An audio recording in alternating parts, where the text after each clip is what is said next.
Hello and welcome to this video. This video is to compare the iPhone 14 Pro to the camera Sony a7 III, my main camera. I bought this phone to see if it can replace the camera when I'm outside and I don't have it, because sometimes I go out and it's heavy, I don't want to carry it out. So let's see if it's good enough. Now today the weather is not really good, it's cloudy, it's windy, but it's the time I have to do this. Hopefully you are hearing me very well. I have now the phone on top of the camera. Now let's switch to it. No, it doesn't snap. Let's switch to the phone to see if it's as good as the camera, or maybe even better. I'm excited to see that. And let's go out for a walk. I will have the same setup now, the phone on top of the camera, and take some videos handheld like this and see if it does a good job and I can rely on it on my daily videos making process. Yeah, let's go. Hello, this is me from the future. I'm in my room here. I have put the videos together and I'm gonna go through them with you and comment on what I think. How did the iPhone do and how does it compare to the main camera that I'm filming with now? Okay. So yeah, let's start. Let's go and start with the first videos. So we start here with the first video. I tried to focus on the ring and to go inside it. We can notice that the iPhone doesn't bring the same isolation of the background, but luckily the iPhone has a cinematic mode that can fake that isolation of the background. So I activated that mode and it did a good job, but it is struggling to find what is the foreground and what is the background. This is a zoom test. X3 on the iPhone using the zoom lens. Not bad. And now here you get to watch me walking. Both of them did good quality, but different style. I was afraid of leaving the camera, so I went back running.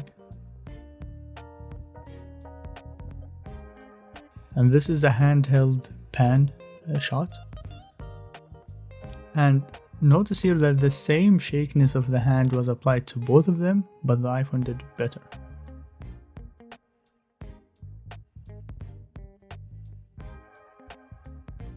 And this is handheld zoom. Zooming with the iPhone, not bad. There is something else to explain here. So both the iPhone and the camera have different settings now, but they can be matched with some color grading and some adjustments. I can make them match, but I decided to leave them now as they are. I shot the iPhone videos with ProRes. So this is the high quality of the iPhone videos. And I shot these videos from the camera in HLG3. So it gives this faded video that I can edit later, add colors to it. So both of them are raw videos that I can manipulate later and I can make them match. If you are interested in seeing those kind of edits and comparison, let me know in the comments. I might make a video about that. So yeah, that's something to keep in mind. So don't focus here on the brightness and the colors. Focus here on how they perform, which features one of them have and the other one doesn't. Okay, let's continue. And because the weather is not so good, I decided to go to the mall and test different environments. Here I'm testing something extreme, which is to do handheld and walking filming. But the iPhone has this action mode that provides a very stable video.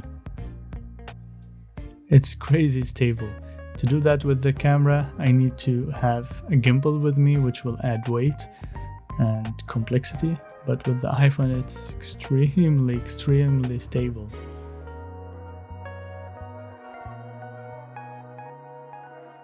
A video like this, I will not use it because it's very shaky. But the same situation with the iPhone, it was very stable, as you can see. I would use this video. And here you can see me walking with both of them on top of each other.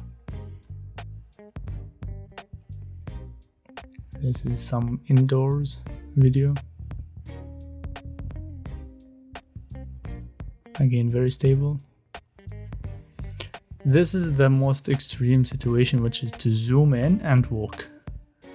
With the camera, even with the gimbal, it's hard to get a good video. but with the iPhone it's amazingly stable. I can't believe how it can get this result. Wow, this is very stable. Then I decided to go to IKEA and do some real estate videos. The camera here is doing really good cinematic style, but the iPhone is not so much cinematic.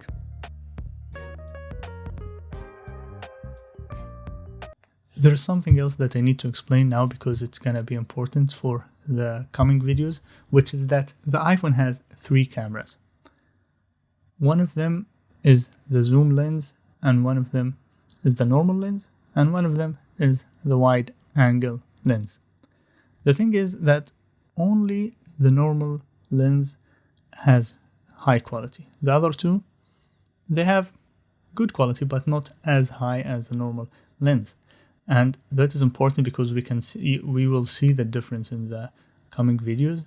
So if you are trying to use this one, know that most of the time you will have to use the normal lens, not zooming, not having a wide angle, okay?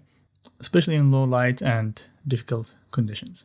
Another thing is that the iPhone has a macro feature, so it can get close to objects and focus on them. Sometimes it does crazy good job, almost as a microscope. But to do that, it uses the wide angle lens. So only the wide angle has that capability of getting close to objects. And as we said, the wide angle lens doesn't have as good quality as the main lens. So that's something that you're gonna sacrifice. You're gonna get close images, macro videos or images, but the quality will be less. So that's something to note. And we're gonna see that in the future videos. So let's continue.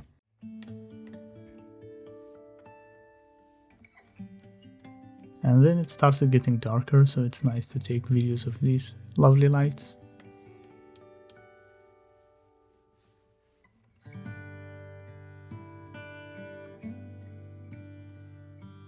The iPhone video is not that bad, but as we can see, it's a little bit brighter. And as I said in the beginning of the video, we don't care about that now. Both of them can be matched.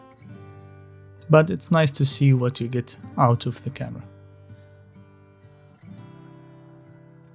This is a zoom test.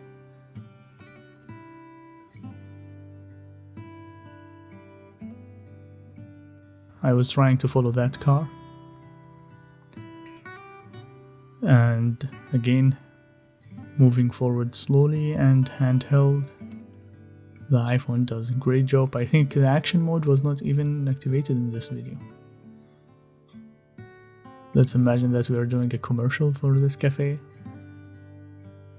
The iPhone is doing well as well, especially with the glasses, provides a lot of details. And now you get to watch me editing the video.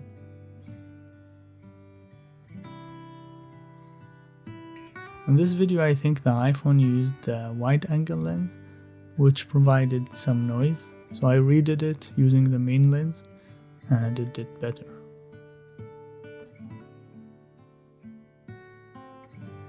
Doing this movement and taking close-up and handheld videos is easier with the phone as it's lightweight, and it was able to get this macro shot of the screen by using the macro feature on the iPhone, which uses the wide angle lens. That's why you are seeing a lot of noise. And here I'm trying something that the camera excels at, which is to focus either on the foreground or the background, and it does it amazingly. I try to do the same thing with the iPhone, but as we can see, both the foreground and the background are in focus, and when we zoom in we have a lot of noise because of using the zoom lens. So I tried the cinematic mode, which did a better job of isolating me from the background, but the left part of the bridge was also out of focus. This is a move that I like to do, which is to put the camera out of focus and then start recording and bringing it to focus. And this is something that I can only do with the iPhone. We can see that I can control it with the watch and zoom in and zoom out. So this is a feature that I wish I can have in the camera.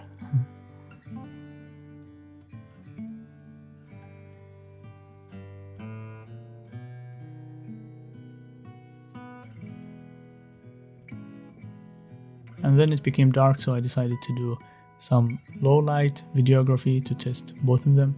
Normally phone cameras struggle with low light, but the iPhone camera here is doing a good job of bringing noise-free videos that I can really use.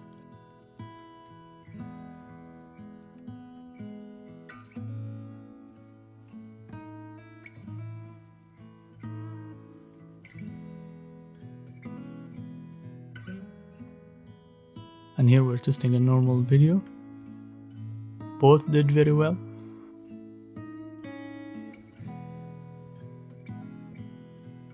And now this is a test that is really extreme because we are in low light and zooming in.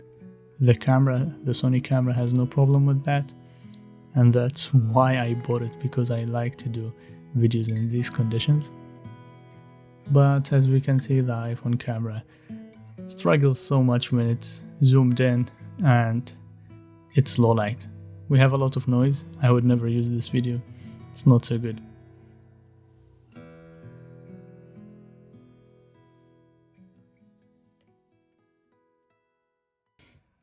So yeah, that's it. What do I think? Would I use this phone or continue using my main camera? I think I will continue using my main camera. For me, it matters the quality, the cinematic feeling of the videos, because that's the type of videos I make. So I will continue using my camera. I'm a little bit disappointed with the iPhone, but I shouldn't expect that much because it's a phone. And if I want that high quality and cinematic feeling, I should stick to the camera. It does a great job with the handheld videos, and I don't have to carry a gimbal with me, which is something that I struggle with the camera. I have to carry the camera, which is already heavy, and then add other equipments, which is good to avoid using the iPhone. Another thing here to note is that if you want the raw videos of the iPhone, the ProRes videos, they have a really high size and they consume a lot of the hard drive and the phone storage, which I don't understand why. If we take a look here at the videos that I got from the camera and from the iPhone, if we compare them, so this is the folder for the camera. It is 5.53 gigabytes, while the one from the iPhone is 42 gigabytes. That's crazy. That's too much. I mean, think about it, that using the hard disk will cost you money, because if you fill up your hard disk, you need to buy another one. The storage services also cost some money. So if you want to use the iPhone ProRes, you're gonna consume a lot of storage and spend money. So yeah. And I'm curious also to see the difference in quality of editing both of them. So if you want to see that as well, let me know. I might make a video about that. But yeah, that was my experiment. I want to know in the comments, what do you think? And if you have something you want to see or test, let me know in the comments. I will do a video about that. And thank you for watching. See you in the next video.